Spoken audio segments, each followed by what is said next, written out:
The next day, ito yung nangyari. Boom! Nag-hit dyan sa 22 pesos.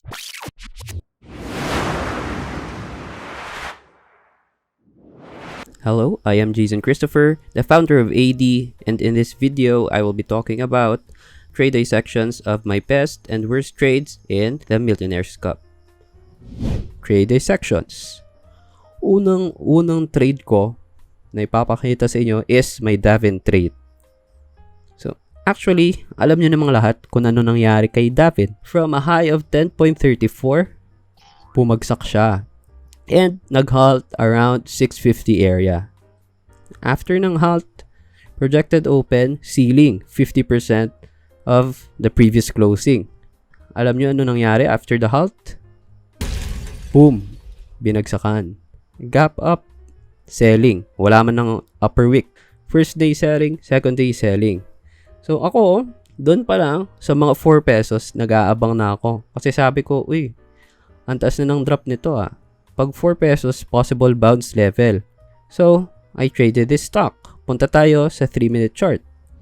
Bumili ako dito kay Davin. After that move, merong mini rally. Inaabangan ko dito actually si SB Equities. Kasi, he is the top seller. And, pag bumili yan, gusto niyo naman i-pump muna yung stock pataas and then magbebenta naman yan pag may mga gustong bumili. So ako, sinabayan ko na lang si SB Equities. I bought at 390. Then, ayun nga, nabagsakat tayo. I sold here at 366. That is around 7.27% loss or negative 24,162.27 pesos. Next, Davin pa rin. Bawiin natin. Again, ito pa rin itsura ni Davin. Kung titignan nyo, I traded the second to the last candle. Now, this trade is on the last candle. Ito, nangyari. I bought at 320 kay Davin. There at that price. Boom, umakyat. Next, nagkabusan. Amazing yung timing dito, actually. Nawala yung internet ni PLDT. So, nangyari is that nagkabusan, hindi ko nakita yung busan. SB Equities actually dumped around 8 million shares at this price. Nag-halt pa dito si Davin ng ilang minutes. Next, nag-continue si Davin, nag-hit around 3 pesos area and then ayun, binawi, paakyat. So, I wasn't able to sell my shares there and luckily, ayun, pagkabalik ng internet, around 370 area na si Davin. I sold my shares here at 384. That gave me 18.58% or 59,619.20 pesos. Next, PHA. PHA is actually one of the retailer's favorite stocks to trade. Kasama na dito si Dito and si BSC. Now, here kay PHA, as you can see, meron tayong level dito at around 2.66 area. Yan yung tinatarget ko for the next day. I will buy near or below 2.66 level. Ito actually nangyari the next day. Boom! Nagkabusan kay PHA. Let's take a look at the 3-minute chart. Ito, PHA. So PHA, after nyo ma-hit si 2.66, actually it twisted back up at around 2.7 area. So, ako, bumili ako dito at 2.71. After that, PHA twisted back up and it hovered around 2.75 area. Actually, I was in the middle of module distribution during this time. So, 2.71 actually walang signal doon sa aming distribution center. So, what I did was, naghahanap pa talaga ako ng lugar kung saan ako makaka-trade with a decent connection. So, ito, after umakyat, sabi ko, ay, okay na to. So, iwan ko na lang muna. Ito si PHA. And then, babalikan ko na lang later. No? So, babalik muna ako sa distribution center. So, yung nangyari kay PHA, actually, naabutan ko to around 2.6, 2.55 area. Nabagsakan na, kumbaga, pero hindi ako nagbenta. Hindi ko alam kung bakit. Maybe paralyzed or what. Ayun, after the heavy selling, nag-decide akong magbenta dito sa last candle at around 2.50 area. Actually, napakasakit yan. From 2.71, you sold at the 2.50 area. Aray, masakit yan. Actually, that is one of my worst trades then, si PHA. So I bought at 271, I sold at 2.50. That was a negative 8.84% loss, or negative 28,844.34 pesos. BSC. Kung titignan nyo si BSC, there is a level around 0.90 area.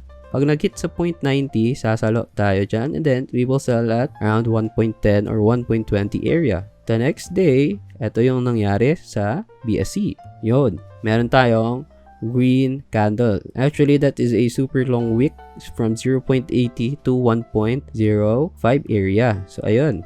Let's take a look at the intraday chart. So, intraday chart, ito yung itsura niyan. After nung nagkabusan, hindi ako nakakasalo dyan. I bought here below 0.90 at 0.89 pesos. Ayun nga, umakyat si BSC, hovered around 1 peso area, bumagsak siya. So ako, I sold actually here at 1.00. So that gave me 11.03% or 34,448.58 pesos. ASEX. So here is the chart of ASEX. So ASEX was previously PPG. Isa to sa pinaka-volatile and magandang i-trade na stock. And then it changed name into ASEX. Okay, so tignan nyo yung nangyari kay ASEX. From all-time high levels to actually si ASEX. So this is a good trading opportunity. The next day, ito yung nangyari kay ASEX. Boom! Nag-hit dyan sa 22 pesos. And 22 pesos is a minor level. So ako, bumili ako dyan.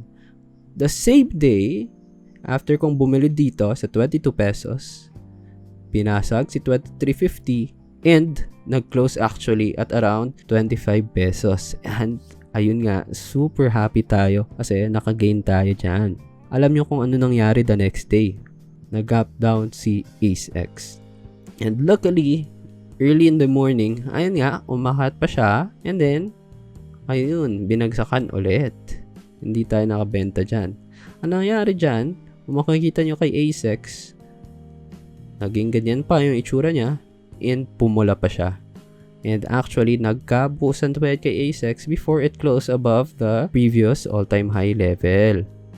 Ano yung nangyari sa akin dito? Nag-hold ako kay ASEX. Wala akong chance makasell but if given the chance to sell, I will sell at around 24.90 area nung binagsakan. The next day, luckily, it gapped up. So, opportunity to sell. I sold there at 25.80 pesos. And then, amazing, binagsakan lang si ASEX. And then, binalik sa taas. So, that is my trade kay ASEX. I bought at 22 again before the breakout. And then I sold at 25.80. That gave me 15.88% or 49,058.66 pesos. GMA7. Actually, GMA7 is one of my clutch plays. Ito, kung titingnan nyo, this is a very basic trade. I actually bought here at 7.48 before the announcement of the dividend. So I bought at 7.48 and then the next trading day, I sold at 8.92 and next 8.94. Hindi tayo nakasell dyan sa tuktok. Hindi tayo genius. So that gave me around 17.97% or 65,519.26 pesos. Next, we have Load. Load is actually one of the retailer stock previously known as LIHC. When you take a look at this one, Load has a level around 1.93 area. So, if makasell tayo dyan during a bounce play, maganda sana. But let's see what happened. Intraday, this one. Bumili tayo dito at around 1.45 area, dito sa bounce level. And then, the next day, actually, bumagsak pa malapit sa average natin but we held. Kasi we practice patience, kumbaga. After that, I held the stock till it closed very good. Last day, ayun nga, hindi naabot si 1.93 area. So after it weakened, I sold at 1.79. So here is the transaction. 145, sell 179. That gave me 21.98% or 67,137.42 pesos. Dito. This is the chart of Dito. As you can see, nagkabagsakan dyan kay Dito after it hit around 19 pesos. May announcement kasi at around that area and then ayun, opportunity to sell. Since babagsak si dito, coming from a very strong move, we look at a bounce play. Here, dito has a level at around this area, 10.06. Ako, gusto ko to. Pero this is actually a losing trade of mine. Ito yung nangyari. So, inabangan ko the next day, bumagsak si dito. Ayun. Happy tayo kasi nga, boom, bumagsak siya, nag-gap down. Umakyat, nag-green ng kaunti, and then bumalik din sa kanyang opening price. And then, nagkabuusan. So ako, malapit na sa 10.06. Bibila ko nito sa 10 pesos. Ayun, na-pierce yung 10.06. Sa 10 pesos tayo nakabili. Dito, 10.0 pesos. The problem is, after ako makabili sa 10 pesos, dumiretso pa pabagsak si dito. Dumiretso pabagsak below 9 pesos.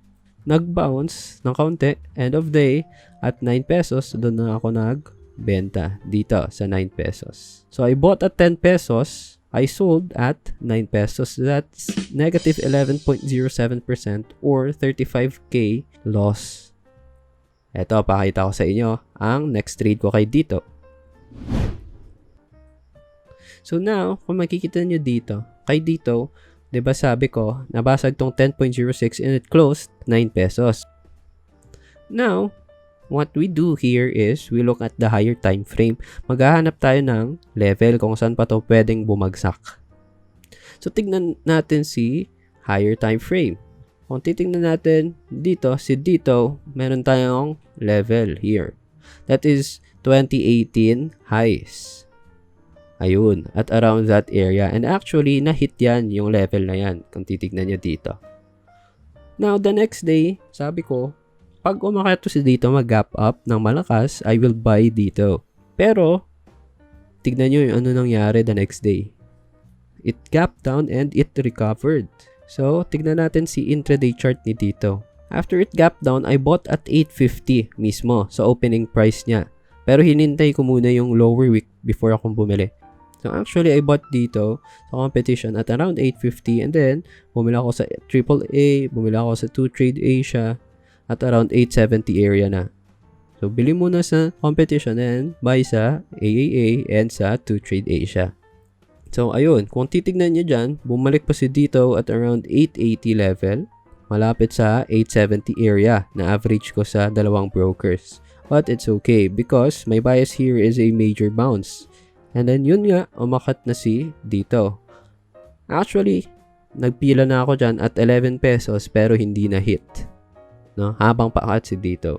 So what happened was, instead of breaking out at 11 pesos kasi doon ko gusto mag-sell, hindi niya nabasag. Nagka-resistance sa 11 pesos. So, after ma-hit si 11 pesos and hindi niya na-pierce, nagbenta na ako. So, I sold muna sa competition at 1090 area. And then the rest, nagbenta na ako sa AAA and sa 2 trade. Diyan din sa kandilang yan. Here's my dito trade.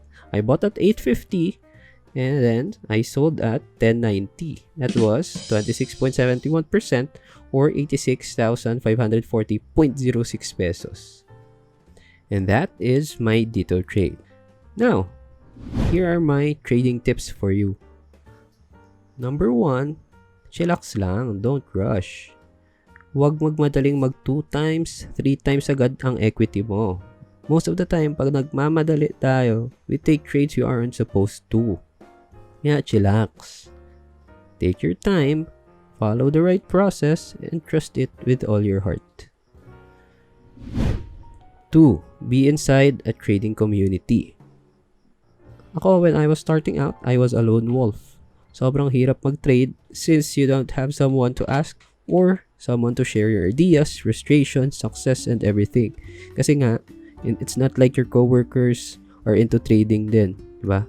That's why I suggest you to join a trading community. Kung gusto mo, you can create one. Kasama mo mga tropa mo din na nakilala sa trading. Or if wala talaga, you can join us at AD.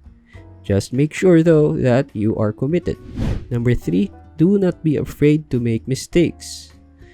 Trading has got to be one of the simplest but certainly one of the hardest professions in the world. Ang simple lang naman ng trading di ba? You buy low, you sell high. Simple, di ba? But the question is, when is it considered low? And then when is it considered high? That is why we all need experience before we can trade very well. You need to be here in the long run. Hindi pwede isang buwan ka lang dito, super expert ka na. We are in here for the long run. There's a lot to learn. There's a lot of mistakes to be done. But the most important thing is, we don't give up. Let me end this by giving you this quote.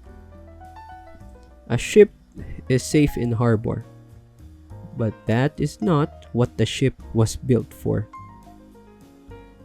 Sasabihin ko sa inyo, if you want to be one of the top traders, do what the top traders do. And with that, salamat for sticking around. Again, I am Geyzson Kristoffer, challenging you to live out of your comfort zone. If you have some questions, comments, and suggestions, kindly write it down in the comments below. If you like this video, you may want to press that like button. If you want to subscribe, you can do so. Maraming salamat and have a great day.